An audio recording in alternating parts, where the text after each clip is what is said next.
And இப்போ இந்த டேட்டாபேஸை download பண்ணிட்டோம். அண்ட் இது எப்படி எக்ஸிக்யூட் பண்ணுறதுன்றதை பார்க்கலாம். அண்ட் இந்த மெத்தடு இருக்குது.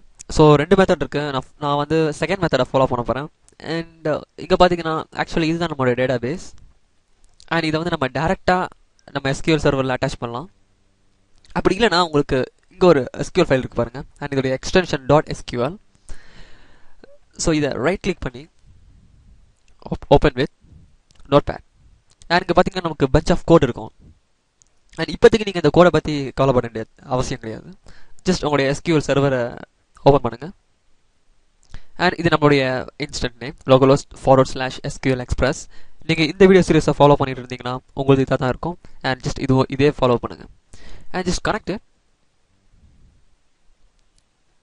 ஜஸ்ட் என்னுடைய இதை ரீசைஸ் பண்ணிக்கலாம்.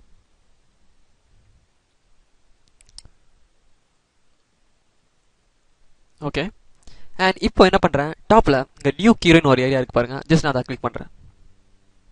அண்ட் இப்போ எனக்கு இந்த ஒரு ஏரியாவை டெக்ஸ்ட் ஏரியா வந்திருக்கு. அண்ட் இந்த இடத்துல நீங்கள் நல்லா கவனிங்க.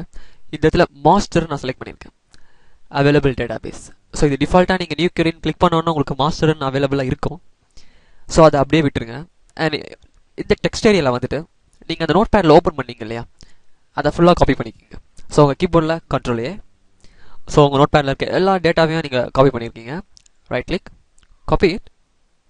அண்ட் என்னோட நோட் பேடை நான் மினிமைஸ் பண்ணிடுறேன். அண்ட் இப்போ இந்த டெக்ஸ்ட் ஏரியாவில் நான் ரைட் கிளிக் பண்ணி பேஸ்ட் கொடுக்குறேன்.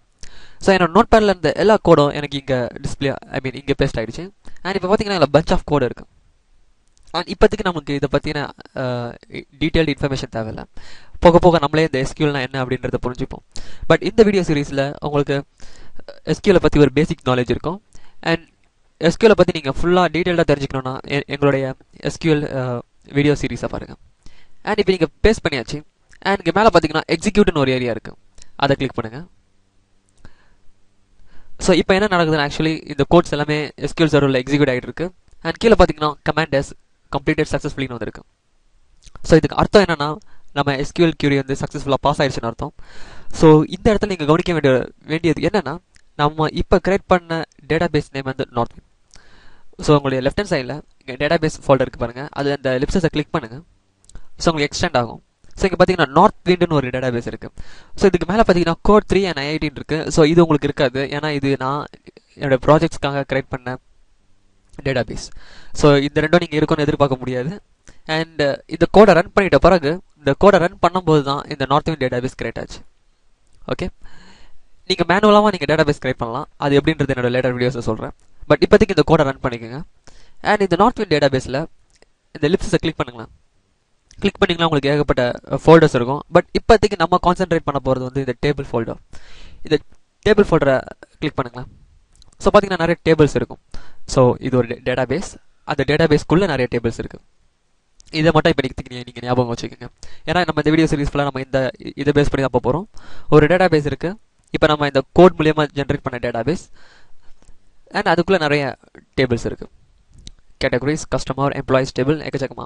ஃபார் எக்ஸாம்பிள் நான் என்னுடைய கஸ்டமர் டேபிளில் கிளிக் பண்ணிவிட்டு ரைட் கிளிக் பண்ணி எடிட் டாப் 200 rows அப்படின்னு கொடுக்குறேன்.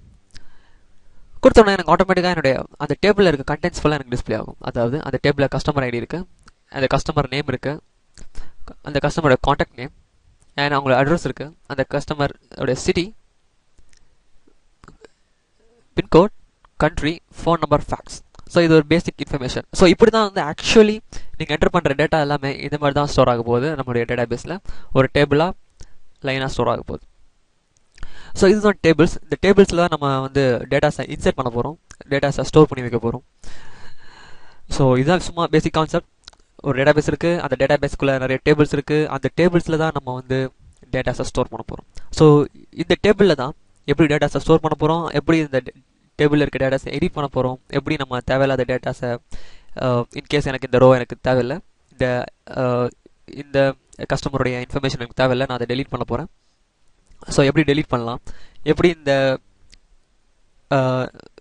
இந்த டேபிளில் இந்த டேட்டாஸை எப்படி ஃபில்டர் பண்ணலாம் பேஸ்ட் ஆன் இப்போ கண்ட்ரியை ஜெர்மனியில் எந்தெந்த கஸ்டமர் இருக்காங்க அப்படின்றத நம்ம எப்படி சர்ச் பண்ணலாம் அப்படின்றத நம்ம பார்க்க போகிறோம்.